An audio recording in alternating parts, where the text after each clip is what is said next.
दोस्तों नमस्कार, आप सभी का स्वागत है आपके अपने यूट्यूब चैनल एक्सेस एकेडमी में। साथियों, आज की वीडियो में मैं आप सभी लोगों के लिए विश्व भूगोल और भारतीय अर्थव्यवस्था से संबंधित महत्वपूर्ण प्रश्नों को लेकर के आया हूं। तो आप सभी से निवेदन है, वीडियो अंत तक देखें और वीडियो के अंत में कमेंट करके बताएं कि वीडियो आपको कैसी लगी। वीडियो को लाइक कर दीजिए, दोस्तों में शेयर कर दीजिए। जो भाई बहन चैनल पर पहली बार विजिट कर रहे हैं उनसे निवेदन है कि प्लीज़ चैनल को सब्सक्राइब करके बेल आइकन जरूर दबाएं। तो आइए साथियों, शुरू करते हैं आज का वीडियो। क्वेश्चन नंबर 1 देखते हैं, बसंत विषु होता है। तो साथियों, बसंत विषु कब मनाया जाता है? तो इस प्रश्न का राइट आंसर ऑप्शन ए हो जाएगा, 21 मार्च को। क्वेश्चन नंबर 2 है, 1 घंटे में समयांतर में देशांतरीय दूरी होती है। तो साथियों, क्वेश्चन नंबर 2 के लिए राइट आंसर ऑप्शन ए हो जाएगा, 15 डिग्री। आगे देखते हैं, क्वेश्चन नंबर 3 है, दुनिया को समय क्षेत्रों में बांटा गया है, इस समय क्षेत्रों की कुल संख्या कितनी है? तो साथियों, इस प्रश्न के लिए राइट आंसर ऑप्शन बी हो जाएगा, 24। क्वेश्चन नंबर 4 है, दक्षिण एशिया में वृद्ध जनसंख्या का सर्वाधिक प्रतिशत वाला देश कौन सा है? तो साथियों, 4 के लिए राइट आंसर हो जाएगा ऑप्शन नंबर डी, श्रीलंका। आगे देखते हैं, क्वेश्चन नंबर 5 है, निम्नलिखित देशों में से किसकी जनसंख्या सर्वाधिक है? तो साथियों, 5 के लिए राइट आंसर होगा option number C, Indonesia. Question number 6 है, अफ्रीका का सर्वाधिक जनसंख्या वाला देश कौन सा है? तो साथियों, इस प्रश्न का राइट आंसर ऑप्शन सी हो जाएगा, नाइजीरिया। आगे देखते हैं, क्वेश्चन नंबर 7, एशिया के निम्नलिखित में से किस देश में प्रतिवर्ष जन्म की अपेक्षा मृत्यु की संख्या अधिक देखी जा रही है? तो 7 के लिए राइट आंसर ऑप्शन सी हो जाएगा, जापान। क्वेश्चन नंबर 8 है, विश्व के सबसे अधिक जनसंख्या वाले 10 देशों में एशिया में हैं, यानी कितने देश एशिया में हैं? तो साथियों, इस प्रश्न के लिए राइट आंसर ऑप्शन डी हो जाएगा, कुल 6 देश है। आगे देखते हैं, क्वेश्चन नंबर 9 है, निम्नांकित देशों में किसमें मुसलमानों की जनसंख्या सबसे अधिक है? तो 9 के लिए राइट आंसर ऑप्शन बी हो जाएगा, इंडोनेशिया में। क्वेश्चन नंबर 10 है और एक कूट वाला प्रश्न है, दक्षिण एशिया के निम्नलिखित देशों के प्रतिशत नगरीकरण का निम्नलिखित में से कौन सा अवरोही क्रम है? नीचे दिए गए कूट से सही उत्तर का चयन कीजिए। देश है बांग्लादेश, भारत, पाकिस्तान और श्रीलंका। अवरोही क्रम पूछा गया है साथियों, सबसे ज़्यादा जनसंख्या वाला पहले आएगा। तो 10 के लिए राइट आंसर हो जाएगा ऑप्शन नंबर बी। आगे देखते हैं, क्वेश्चन नंबर 11 है, उस देश सबसे बड़े देश का नाम बताएं जिसकी सीमा में एक भी नदी नहीं बहती है। तो साथियों, इस प्रश्न का राइट आंसर हो जाएगा ऑप्शन नंबर बी, सऊदी अरब। आगे देखते हैं, क्वेश्चन नंबर 12,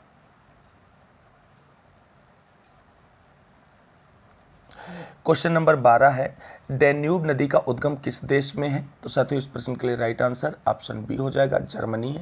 क्वेश्चन नंबर 13 है, कौन सी नदी पूर्व चीन सागर में बहती है? तो 13 के लिए राइट आंसर हो जाएगा ऑप्शन नंबर डी, यांगसी। आगे देखते हैं, क्वेश्चन नंबर 14 है, निम्नलिखित में से कौन सी नदी विषुवत रेखा को 2 बार काटती? इंपॉर्टेंट क्वेश्चन है साथियों। तो साथियों, क्वेश्चन नंबर 14 के लिए राइट आंसर ऑप्शन सी हो जाएगा, कांगो नदी विषुवत रेखा को 2 बार काटती। क्वेश्चन नंबर 15, पृथ्वी में कितने प्रतिशत ताज़ा जल उपलब्ध है?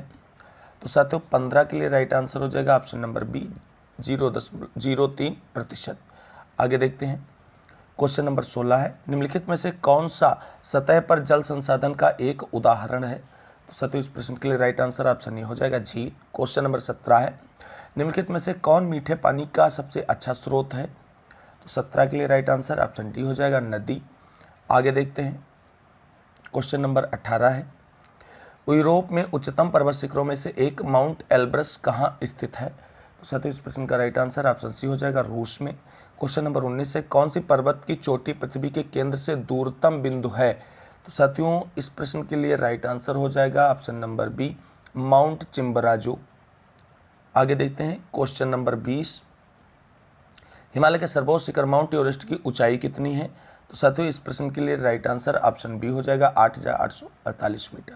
क्वेश्चन नंबर 21 है, निम्नलिखित में से कौन सा उच्चतम पर्वत शिखर गैर एशियाई है? तो साथियों, 21 के लिए राइट आंसर हो जाएगा ऑप्शन नंबर डी, अकांगा गुआ पर्वत। आगे देखते हैं, क्वेश्चन नंबर 22 है, विश्व की सबसे बड़ी पर्वत श्रृंखला कौन सी है? तो साथियों, 22 के लिए राइट आंसर हो जाएगा ऑप्शन नंबर सी, एंडीज पर्वतमाला। आगे देखते हैं, क्वेश्चन नंबर 23, तनामी रेगिस्तान निम्नलिखित में से किस देश में स्थित है? तो इस प्रश्न का राइट आंसर ऑप्शन सी हो जाएगा, ऑस्ट्रेलिया। क्वेश्चन नंबर 24 है, निम्नलिखित में से कौन सा देश आंशिक या पूर्ण रूप से सहारा रेगिस्तान में नहीं आता है? यानी किस देश का कोई भी भाग सहारा रेगिस्तान में नहीं पड़ता है? तो इस प्रश्न का right answer option C, Nigeria हो जाएगा। आगे देखते हैं, क्वेश्चन नंबर 25 है, निम्नलिखित में सबसे बड़ा रेगिस्तान कौन सा है? तो साथियों इस प्रश्न के लिए राइट आंसर होगा आपका option number B. Question number 26 है, कजाइल कुम रेगिस्तान स्थित है? तो 26 के लिए राइट आंसर हो जाएगा ऑप्शन नंबर सी, उज्बेकिस्तान में। आगे देखते हैं क्वेश्चन नंबर 27, जहां ऋतु के अनुसार पेड़ों से पत्तियां झड़ जाती हैं उन्हें क्या कहते हैं? तो साथियों इस प्रश्न के लिए राइट आंसर होगा ऑप्शन नंबर सी, पर्णपाती वन। क्वेश्चन नंबर 28 है, निम्नलिखित में से किस महाद्वीप में उष्णकटिबंधीय पर्णपाती वनों का विस्तार अधिक है? तो साथियों इस प्रश्न के लिए राइट आंसर हो जाएगा ऑप्शन नंबर बी, एशिया। आगे देखते हैं क्वेश्चन नंबर 29 है, विश्व में सबसे बड़े व घने वन कहाँ हैं? तो साथियों 29 के लिए राइट आंसर ऑप्शन सी हो जाएगा, ब्राजील। आगे देखते हैं कूट वाला प्रश्न है, सूची 1 को सूची 2 के सुमेलित कीजिए तथा सूचियों को नीचे दिए गए कूट से सही उत्तर का मिलान कीजिए। तो साथियों इस प्रश्न के लिए राइट आंसर होगा ऑप्शन नंबर ए, यानी पहला वाला आपका तीसरे से मिलेगा, दूसरा वाला चौथे से मिलेगा, और तीसरा वाला पहले से मिलेगा, और चौथा वाला दूसरे से मिलेगा। आगे देखते हैं क्वेश्चन नंबर 31 को, यूरोप में कितने देश आते हैं? तो साथियों यूरोप में कुल 44 देश हैं। इस प्रश्न का राइट आंसर ऑप्शन सी हो जाएगा। क्वेश्चन नंबर 32 है, निम्नलिखित देशों में किसकी सीमा अफगानिस्तान से नहीं मिलती है? तो 32 के लिए राइट आंसर हो जाएगा ऑप्शन नंबर सी, रूस की। क्वेश्चन नंबर 33 है, निम्नांकित अफ्रीकी देशों के दक्षिण से उत्तर की ओर का सही स्थिति क्रम बताइए। तो 33 के लिए राइट आंसर हो जाएगा option number A, B C A D आएगा, यानी ये नंबर 1 पे आएगा, फिर ये नंबर 2 पे आएगा, और ये नंबर 3 पे आएगा, और ये डी 4 पे, तो 4 पर ही आएगा। क्वेश्चन नंबर 33 के बाद क्वेश्चन नंबर 34 है, इसमें भी कूटों का मिलान करना है। निम्नलिखित में से कौन सा देश स्लोवाकिया के पड़ोसी देश है? तो ये 4 देश हैं, इसमें से कौन से उसके पड़ोसी देश हैं? तो इस प्रश्न का राइट आंसर ऑप्शन सी हो जाएगा, 2, 3, 4, यानी सर्बिया जो है ये स्लोवाकिया का पड़ोसी देश नहीं है। क्वेश्चन नंबर 35 है, निम्नलिखित में से कौन स्कैंडिनेवियन देशों के समूह में सम्मिलित नहीं है साथियों? तो 35 के लिए राइट आंसर ऑप्शन बी हो जाएगा, फिनलैंड। क्वेश्चन नंबर 36, अफ्रीका का सींग में किसे सम्मिलित नहीं किया जाता है? तो साथियों इस प्रश्न का राइट आंसर ऑप्शन डी हो जाएगा, सूडान को नहीं शामिल किया जाता है। क्वेश्चन नंबर 37 है, अफगानिस्तान की सीमा उभयनिष्ठ नहीं है। तो 37 के लिए राइट आंसर ऑप्शन सी हो जाएगा, रूस के साथ। आगे देखते हैं क्वेश्चन नंबर 38, किस क्षेत्र की औसत जलवायु को जानने के लिए निम्न में से किसका योगदान नहीं होता है? तो साथियों इस प्रश्न के लिए राइट आंसर हो जाएगा ऑप्शन नंबर सी, वृक्षों की संख्या। क्वेश्चन नंबर 39 है, अक्षांश का एक वृत्त जो पृथ्वी की भूमध्य रेखीय सतह से 52 डिग्री दक्षिण में है क्या कहलाता है? तो 39 के लिए राइट आंसर ऑप्शन डी हो जाएगा, 52वां समांतर दक्षिण। क्वेश्चन नंबर 40 है, शारदीय विश्व यानी दिन रात बराबर 2019 में किस दिन हुआ था? तो 40 के लिए राइट आंसर ऑप्शन ए हो जाएगा, 23 सितंबर को। क्वेश्चन नंबर 41 है, ग्रीनविच मीन टाइम से भारतीय मानक समय कितना आगे? और हर एग्जाम में ये क्वेश्चन पूछा ही जाता है साथियों, तो ये बहुत ही मोस्ट इम्पॉर्टेंट है। तो आप सभी लोग इसका आंसर फटाफट कमेंट करें, कितना आगे होता है? तो साथियों 41 के लिए राइट आंसर ऑप्शन डी हो जाएगा, 5 घंटे 30 मिनट यानी 5.5 घंटे आगे होता है। क्वेश्चन नंबर 42 है, ग्रीनविच मीन टाइम यानी जीएमटी ग्लोब पर टाइम जोन की शुरुआत का प्रतीक है। किसी भी देश में एक समय जीएमटी के आगे या पीछे देश के घंटों की संख्या को मापने का समय। ग्रीनविच निम्नलिखित में से किस शहर के पास स्थित है? तो साथियों 42 के लिए राइट आंसर ऑप्शन ए हो जाएगा, लंदन के पास। क्वेश्चन नंबर 43 है, कर्क रेखा कहाँ से गमन करती है? तो 43 के लिए राइट आंसर है जाएगा ऑप्शन नंबर सी, भारत और सऊदी अरब। क्वेश्चन नंबर 44, एक अक्षांश डिग्री कितने किलोमीटर को दर्शाता है? तो साथियों इस प्रश्न के लिए राइट आंसर हो जाएगा ऑप्शन नंबर ए, 111 किलोमीटर को। क्वेश्चन नंबर 45 है, निम्नांकित में से कौन सा मुल्क दक्षिण एशिया का सर्वाधिक नगरीकृत देश है? तो साथियों इस प्रश्न के लिए राइट आंसर ऑप्शन सी हो जाएगा, पाकिस्तान। क्वेश्चन नंबर 46 है, विश्व की नगरीय जनसंख्या उसकी ग्रामीण जनसंख्या से बढ़ गई है, कितनी बढ़ गई है और किस वर्ष में बढ़ गई? तो 46 के लिए राइट आंसर ऑप्शन सी हो जाएगा, 2009 में। आगे देखते हैं क्वेश्चन नंबर 47 है, एक अनुमान के अनुसार विश्व की 70% आबादी जिस वर्ष तक नगरों में सिमट जाएगी वह वर्ष कौन सा है? तो इस प्रश्न का राइट आंसर ऑप्शन बी हो जाएगा 2050 ईस्वी। क्वेश्चन नंबर 48 है, विश्व स्वास्थ्य संगठन के अनुसार एक नगर के लिए सुरक्षित ध्वनि प्रदूषण स्तर है। तो साथियों इस प्रश्न का राइट आंसर ऑप्शन ए हो जाएगा 45 डेसिबल। क्वेश्चन नंबर 49 है, सर्वाधिक नगरीकृत महाद्वीप है। तो साथियों इस प्रश्न का राइट आंसर ऑप्शन सी हो जाएगा उत्तरी अमेरिका। क्वेश्चन नंबर 50 है, निम्नलिखित देशों में किसकी कुल जनसंख्या भारत की नगरीय जनसंख्या से अधिक है। तो साथियों इस प्रश्न का राइट आंसर ऑप्शन डी संयुक्त राज्य अमेरिका।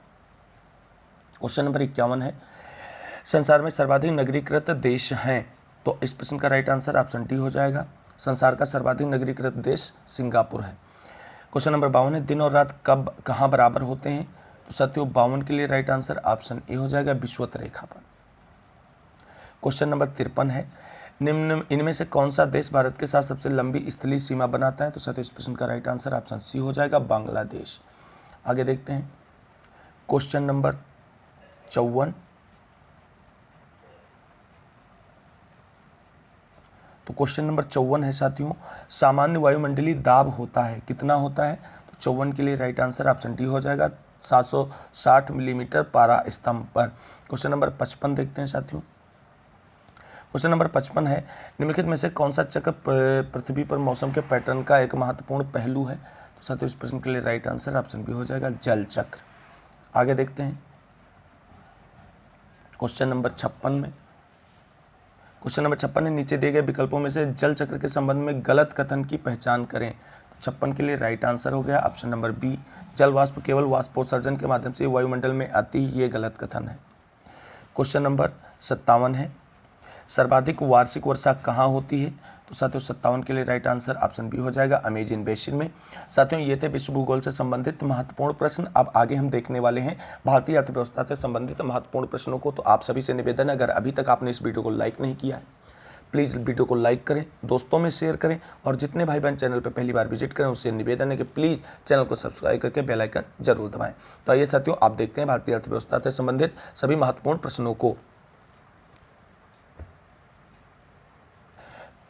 भारतीय अर्थव्यवस्था का क्वेश्चन नंबर 1 है, बैंक दर का क्या अर्थ है। तो साथियों इस प्रश्न का राइट आंसर हो जाएगा ऑप्शन नंबर डी, देश के केंद्रीय बैंक द्वारा ली जाने वाली आधिकारिक ब्याज दर, यही होती है बैंक दर। आगे देखते हैं क्वेश्चन नंबर 2 है, यदि आरबीआई नगद कोषा अनुपात को घटा दे तो साख सृजन पर क्या असर पड़ेगा। तो साथियों इस प्रश्न का राइट आंसर ऑप्शन सी होगा, साख सृजन बढ़ जाएगा।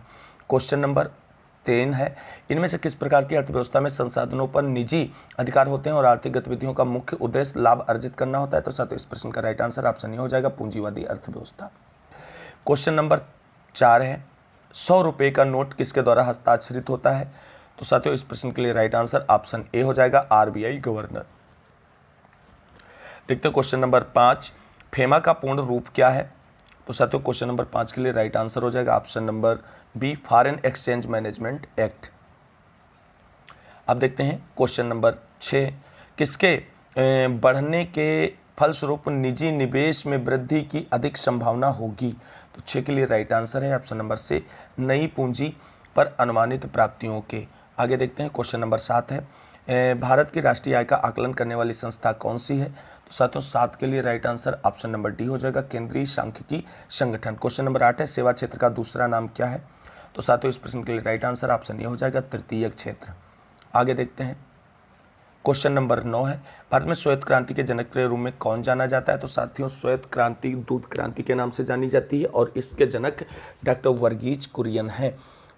और साथियों एम एस स्वामीनाथन जो हैं वो हरित क्रांति के जनक हैं। क्वेश्चन नंबर 10 है, भारत में आर्थिक सुधार 1991 के दौरान प्रधानमंत्री कौन थे। तो साथियों 10 के लिए राइट आंसर है ऑप्शन नंबर ए, पीवी नरसिम्हा राव। और आगे देखते हैं क्वेश्चन नंबर 11 है, भारत की वर्तमान औद्योगिक नीति उन्मुख है, किस ओर उन्मुख है। तो साथियों इस प्रश्न का राइट आंसर है वैश्वीकरण की ओर। क्वेश्चन नंबर 12 है, BIFR यानी BIFR किससे संबंधित है। तो साथियों 12 के लिए राइट आंसर ऑप्शन ए हो जाएगा रुग्ण औद्योगिक इकाइयों के पुनर्निर्माण से। क्वेश्चन नंबर 13 है, भारत में नई आर्थिक नीति कब अपनाई गई। तो साथियों इस प्रश्न के लिए राइट आंसर है ऑप्शन नंबर सी 1991 में। आगे देखते हैं क्वेश्चन नंबर आपका 14 है, भारत में नई औद्योगिक नीति की घोषणा का वर्ष था। तो 14 के लिए राइट आंसर ऑप्शन बी हो जाएगा 1991। आगे देखते हैं क्वेश्चन नंबर 15 को, कृषि उत्पाद बेचने के लिए एक नया मंच भारत सरकार द्वारा शुरू किया गया है, इस नए मंच का क्या नाम दिया गया है? तो साथियों 15 के लिए राइट आंसर हो जाएगा ऑप्शन नंबर ए, ई रकम। आगे देखते हैं क्वेश्चन नंबर 16, अधिक अन्न उपजाओ अभियान किस वर्ष में प्रारंभ किया गया था? तो साथियों 16 के लिए राइट आंसर ऑप्शन बी हो जाएगा 1948 ईस्वी में। आगे देखते हैं क्वेश्चन नंबर 17 है, सरकार द्वारा ई रकम नामक एक नया प्लेटफॉर्म किस उद्देश्य के लिए शुरू किया गया है? तो 17 का राइट आंसर हो जाएगा ऑप्शन नंबर बी, कृषि उत्पाद बेचने के लिए। आगे देखते हैं क्वेश्चन नंबर 18 है, भारत के सकल घरेलू उत्पाद 2019 में कृषि और संबद्ध क्षेत्र द्वारा कुल कितने प्रतिशत भाग का योगदान प्राप्त हुआ है? तो 18 के लिए राइट आंसर ऑप्शन सी हो जाएगा 15.87%। आगे देखते हैं क्वेश्चन नंबर 19 है, भारत के सार्वजनिक क्षेत्र के कार्यों के संदर्भ में निम्नलिखित में से कौन सा कथन सही है? तो साथियों 19 के लिए राइट आंसर होगा ऑप्शन नंबर सी, पहला, दूसरा, तीसरा और चौथा, यानी सभी सही हैं। आगे देखते हैं क्वेश्चन नंबर 20 है, सार्वजनिक निजी भागीदारी पीपीपी पर आधारित अवसंरचना विकास में पुनर्लोकन तथा परिष्करण हेतु गठित समितियों का अध्यक्ष कौन था? तो 20 के लिए राइट आंसर हो जाएगा option number V Kelkar. Question number 21 है, निम्नलिखित में से किस क्रांति ने तिलहनों के उत्पादन में वृद्धि उत्पन्न की? तो तिलहनों के उत्पादन में वृद्धि से संबंधित क्रांति कौन सी हो जाएगी साथियों? पीली क्रांति, ऑप्शन नंबर डी। आगे देखते हैं क्वेश्चन नंबर 22 है, हरित क्रांति से भारत के कौन से राज्य सर्वाधिक लाभान्वित हुए हैं? तो साथियों 22 के लिए right answer option number C हो जाएगा, पंजाब, हरियाणा और पश्चिमी उत्तर प्रदेश। आगे देखते हैं क्वेश्चन नंबर दिया हुआ है आपका 23, अब इनको आप सभी को पहचानना है। दिए गए कोड की सहायता से हरित क्रांति के घटक चुनिए। तो 1, 2, 3 ये 4 घटक दिए हुए हैं और इसमें कौन सा सही है? तो साथियों इस प्रश्न का राइट आंसर ऑप्शन ए हो जाएगा, यानी पहला और दूसरा सही है। आगे देखते हैं क्वेश्चन नंबर 24। क्वेश्चन नंबर 24 है, भारत की पंचवर्षीय योजना प्रणाली को किस रूप में अपनाया गया था? उस रूसी नेता का नाम बताया जिसने पहली बार रूस में पंचवर्षीय योजना के दृष्टिकोण को लागू किया था। तो 24 के लिए राइट आंसर ऑप्शन बी हो जाएगा, जोसेफ स्टालिन। क्वेश्चन नंबर 25 है, वर्तमान में भारत में कौन सी पंचवर्षीय योजना लागू है? तो साथियों 25 के लिए राइट आंसर ऑप्शन डी हो जाएगा, 12वीं पंचवर्षीय योजना लागू है। लेकिन ये जब 2015 में वनरक्षक में क्वेश्चन पूछा गया था तब। अब पंचवर्षीय योजनाएं भारत में नहीं चलती हैं साथियों, क्योंकि अब योजना आयोग के स्थान पर नीति आयोग आ गया है। तो साथियों आगे देखते हैं क्वेश्चन नंबर 26 को, भारत की 12वीं पंचवर्षीय योजना का मुख्य उद्देश्य क्या था? तो 26 के लिए राइट आंसर हो जाएगा ऑप्शन नंबर डी, तेज, सतत और अधिक सम्मिलित विकास। क्वेश्चन नंबर 27, गरीबी हटाओ का नारा किस पंचवर्षीय योजना काल में दिया गया था? तो 27 के लिए राइट आंसर ऑप्शन ए है, 5वीं पंचवर्षीय योजना में। आगे देखते हैं क्वेश्चन नंबर 28 है, मिश्रित अर्थव्यवस्था से क्या तात्पर्य है? तो साथियों इस प्रश्न के लिए राइट आंसर हो जाएगा ऑप्शन नंबर बी, निजी और सार्वजनिक क्षेत्र का सह अस्तित्व। क्वेश्चन नंबर 29 है, निम्नलिखित में से कौन सा भारतीय अर्थव्यवस्था का प्रमुख लक्षण है? तो साथियों इस प्रश्न का राइट आंसर ऑप्शन सी हो जाएगा, मिश्रित अर्थव्यवस्था भारत का प्रमुख लक्षण है। क्वेश्चन नंबर है 30, आयात निर्यात यानी एग्जिम बैंक स्थापित हुआ था। तो कब स्थापित हुआ था साथियों? तो ये 1982 ईस्वी में स्थापित हुआ था। क्वेश्चन नंबर 31 है, रिजर्व बैंक ऑफ इंडिया की स्थापना किस वर्ष में हुई थी? तो साथियों 31 के लिए राइट आंसर हो जाएगा ऑप्शन नंबर डी, 1935 ईस्वी में। आगे देखते हैं क्वेश्चन नंबर 32। क्वेश्चन नंबर 32 है, वह कौन सी प्रथम माइक्रो वित्त कंपनी जो भारत में अगस्त 2015 में एक बैंक के रूप में परिवर्तित हो गई? तो साथियों 32 के लिए राइट आंसर हो जाएगा ऑप्शन नंबर सी, बंधन बैंक।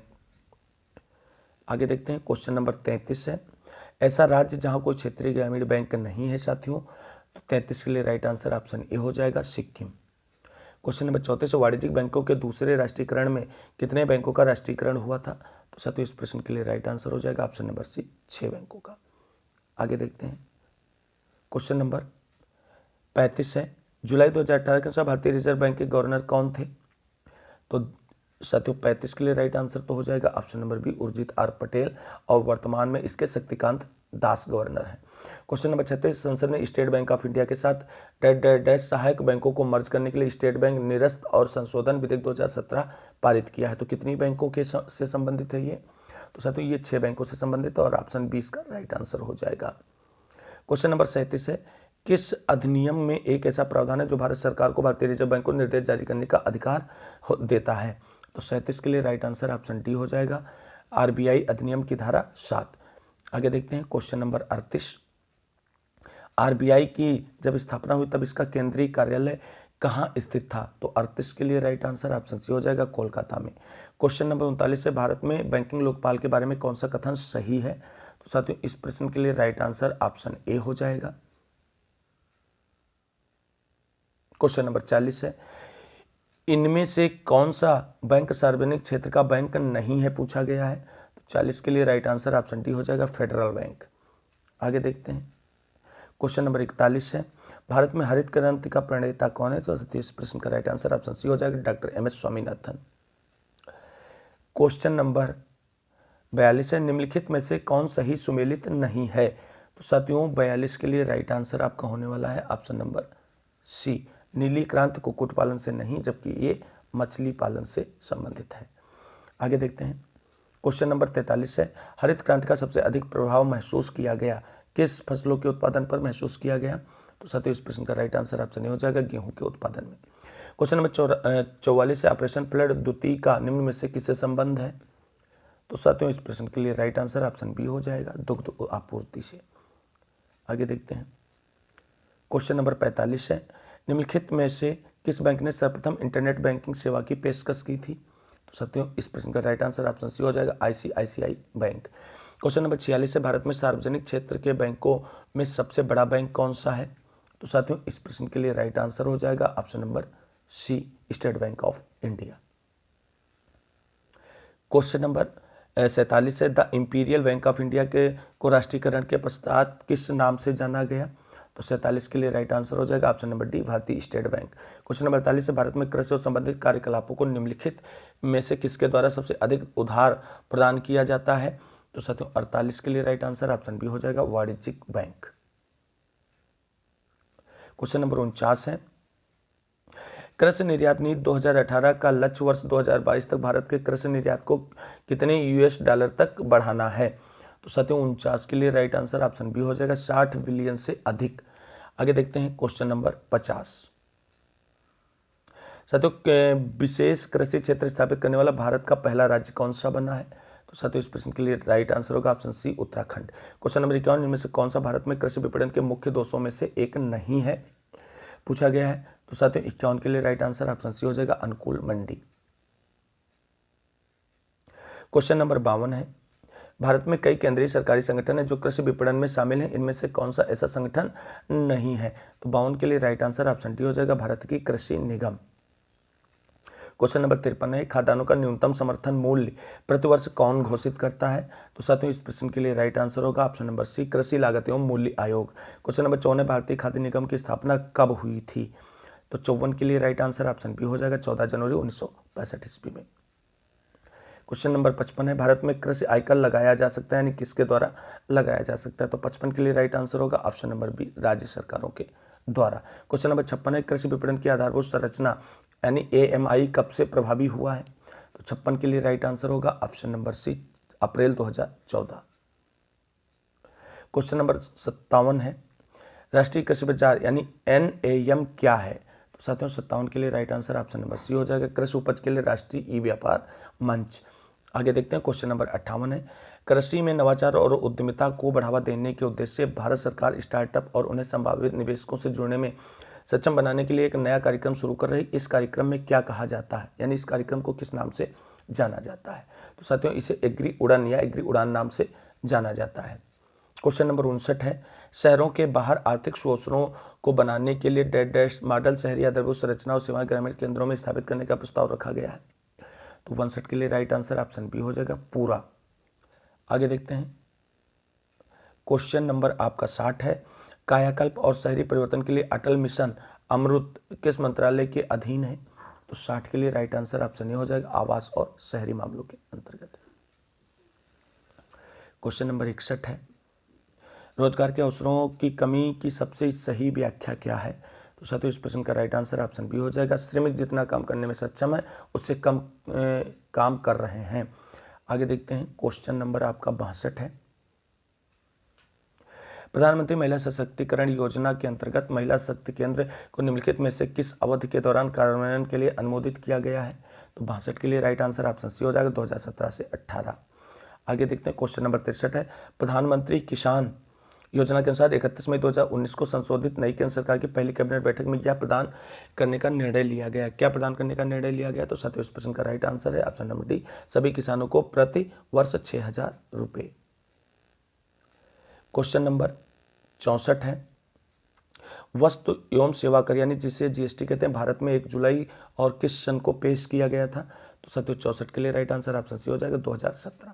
क्वेश्चन नंबर 65 है, वस्तु एवं सेवा कर यानी जीएसटी को कितने घटकों में विभाजित किया गया है?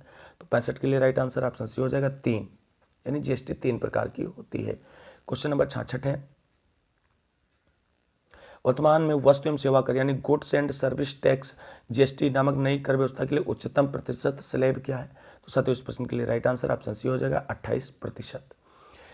क्वेश्चन नंबर 67 है, भारत के किस राज्य में सर्वप्रथम जीएसटी की पुष्टि की गई? तो साथियों इस प्रश्न का राइट आंसर ऑप्शन सी हो जाएगा असम।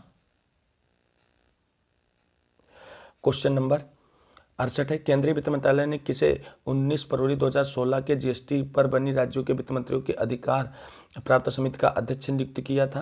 तो साथियों 68 के लिए राइट आंसर होगा ऑप्शन नंबर डी, अमित मित्रा को। क्वेश्चन नंबर 69, क्वेश्चन नंबर 69 है साथियों, 1991 के उदार आर्थिक नीति के परिचय के साथ साथ भारतीय अर्थव्यवस्था ने इसके अलावा निम्नलिखित सभी के माध्यम से मौजूद आर्थिक समस्याओं से संबंधित किया है? तो साथियों 69 के लिए राइट आंसर होगा ऑप्शन नंबर ए, औद्योगिकरण। और क्वेश्चन नंबर 70 और आज के वीडियो का अंतिम क्वेश्चन साथियों, भारत के विनिवेश आयोग का प्रथम अध्यक्ष कौन था? तो साथियों ये थे जीवी रामकृष्ण। इस प्रश्न का राइट आंसर ऑप्शन ये हो जाएगा। साथियों ये वीडियो आप सभी को कैसी लगी कमेंट करके जरूर बताएं। इस वीडियो को लाइक करके दोस्तों में शेयर कर दें। आगे की तैयारी को फ्री ऑफ कॉस्ट जारी रखने के लिए आप सभी लोग प्लीज़ चैनल को सब्सक्राइब करके बेल आइकन जरूर दबाएं। इस वीडियो को अंत तक देखने के लिए सभी साथियों को तहे दिल से शुक्रिया, बहुत बहुत धन्यवाद। मिलेंगे अगली वीडियो में नेक्स्ट टॉपिक के साथ, तब तक के लिए सभी साथियों को जय हिंद, जय भारत, वंदे मातरम।